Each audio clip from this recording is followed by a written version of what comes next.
In the hidden corridors of our collective curiosity, there lies a fascination both disturbing and powerful, our obsession with serial killers. Their darkness seduces our imagination, daring us to touch the edges of evil from a safe distance. We are drawn not to the blood, but to the mystery that beats behind it, the unspeakable question of why. We are creatures made of curiosity, evolutionarily wired to explore what threatens us. This psychological magnetism toward danger once ensured survival, but in the modern world, it manifests through fascination with predators who walk among us. They embody chaos in human form, and we are helplessly intrigued. When we hear a killer's story, a dormant instinct stirs, the need to understand threat. Yet that instinct is glamorized by the lens of media, turning blood into spectacle and terror into entertainment. We do not look away, because horror disguised as narrative feels safe, even thrilling. The human brain releases dopamine when it faces danger from afar. Every chilling documentary, every crime podcast, triggers a chemical reward that links fear with fascination. We crave the goosebumps, the safe encounter with evil that allows our primal circuits to light up. Serial killers offer stories of control and chaos, of mastery over mortality itself. In them, we see forbidden power, an extreme, twisted form of autonomy that our everyday lives deny us. That illusion of total control can be intoxicating, even to horrify us. There is also the psychology of contrast. We are drawn to darkness because it defines our light. To glimpse someone devoid of empathy lets us reaffirm our capacity for feeling, building an existential boundary. They are monsters, and we are safe.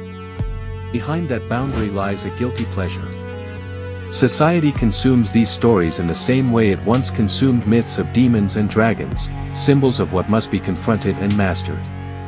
Only now, our monsters have names, faces, and interviews. True crime entertainment blurs the line between empathy and exploitation. Each time we watch, we take part in a ritual, an intimate dance with depravity disguised as learning. We study the monster to feel wiser, stronger, yet somehow more exposed. The paradox deepens when we realize we often empathize with the killer. Narratives framed with tragic childhoods and human vulnerabilities invite us to map our own emotions onto their evil. In understanding their pain, we unknowingly humanize their horror. In that empathy lies a dangerous mirror. The tiny reflection of shared humanity unsettles us, confronting us with the possibility that evil is not alien but dormant. That whisper, "It could be anyone," is both repulsive and magnetic. Media sensationalism adds a crown to every killer. Their names become brands, their acts replayed until identity turns iconic. The killer becomes a mythic figure, transcending crime into cultural fascination while victims vanish into the silence of forgotten grief. Our obsession is also fed by control. Watching stories of serial predators gives the illusion that knowledge equals safety. We study patterns, warning signs, motives, hoping that comprehension can guard us from the wolves. Yet the deeper truth is harder to face. Fascination itself becomes an act of surrender. By giving killers attention, we grant them immortality. They live in rewinds and retellings, feeding on our gaze long after their hearts stop.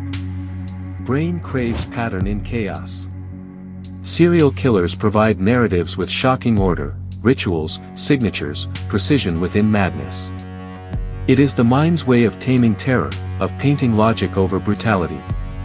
When we see their stories, we vicariously experience forbidden power. Boundaries blur between justice and transgression, guilt and awe. It is theater for the subconscious, a primal arena where civility battles instinct. Some of society's fascination comes from gendered psychology. Many women report attraction toward notorious killers, an instinct that psychologists label hyperstophilia. The allure of danger, dominance, and mystery, to love what could destroy you, is one of humanity's oldest paradoxes. This attraction isn't insanity, it is evolutionary wiring misfiring. The killer's confidence mimics strength, their unpredictability simulating the thrill of survival selection. The same chemistry that once sought protectors now mistakes predators for passion. Cultural mythology reinforces this allure. Films, novels, streaming series, they all sculpt monsters into antiheroes. We do not simply fear them, we follow them. They become avatars of rebellion against conformity, reflections of the buried urge to break every rule. When society romanticizes evil, it disarms us. The killer becomes entertainment, ethics fade into voyeurism, and empathy for victims evaporates beneath fascination with the perpetrator. Our compassion is hijacked by narrative seduction. Psychologists argue that the desire to understand killers is, in essence, the desire to understand ourselves. Murderers walk the extreme edge of human capacity, exposing truths our polite society won't admit, that morality is fragile, contingent, and deeply human. As children, we learned fear through fairy tales, yet those fears were symbols of moral order. Modern society replaces beasts with real names, turning bedtime fables into courtroom dramas. The myth of the monster is no longer metaphor, it lives, breathes, and speaks. Serial killers represent forbidden intimacy. We are aware of their darkness but cannot resist peeking behind the curtain. Understanding them feels like stealing a secret from the abyss, daring to whisper with madness without falling into it. Every interview with a killer is a psychological duel.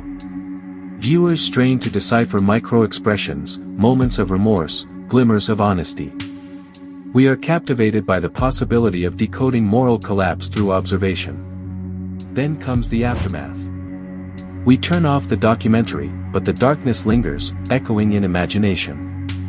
For a moment, we feel both relief and contamination, as though proximity to evil left a trace of shadow on the soul.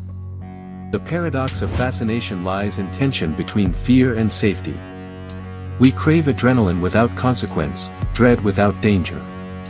Serial killer stories build psychological playgrounds where peril can be observed, not endured. Digital media amplifies this addiction. Algorithms notice our gaze, feeding us darker, more shocking content until horror feels like comfort. The line between curiosity and compulsion dissolves into endless scrolls of fear. Our obsession reflects something profound. The modern world numbs us with monotony, and extreme violence jolts emotion back to life. Serial killers become the forbidden spark that makes us feel again, even through terror. Yet beneath this fascination lies guilt. We know every minute spent venerating the killer deepens cultural amnesia for the lost and the broken. Attention becomes moral currency, we spend it recklessly. Criminologists say most killers crave fame, and in their afterlives, media gives them precisely that. Each click becomes applause, each headline becomes oxygen. The audience, unknowingly, sustains the monster. But there is another dimension, the killer as metaphor. They represent suppressed rage, alienation, the consequences of emotional neglect. In studying them, we confront society's failures, our architecture of empathy gone missing. The fascination thrives because evil has charisma when viewed from safety. We are allowed to feel fear without dying from it, to visualize power without possessing it. That suspended thrill is the emotional theater of modern man. Yet there is redemption in awareness. Understanding our obsession exposes the psychological mechanics behind it, the dopamine loops, the cognitive dissonance, the moral shortcuts.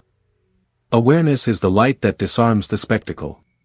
To love serial killers is not truly to love them, it is to love the darkness they promise to reveal.